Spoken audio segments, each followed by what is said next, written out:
Uy, Flower, ang laki na ng tiyan mo. Magandang farming mga kwatsero, kamusta kayo? Sana ay ayos lang. Ngayong araw mga kwatsero ay pauwi na itong aming mga kambing galing sa sugaan. At sinasama na nga rin pala namin itong mga bisero namin para masanay na sila sa routine ng kanilang mga ninuno.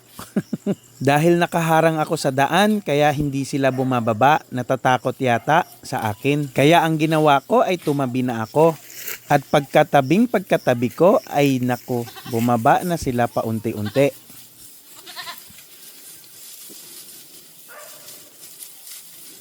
Nasaan yung iba?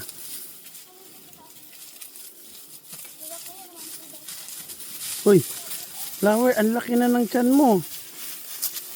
At heto na nga si Flower, biglang sumulpot sa harapan ko at nagulat ako sa laki ng tiyan niya. Tignan nyo naman, hirap na hirap sa pagbaba.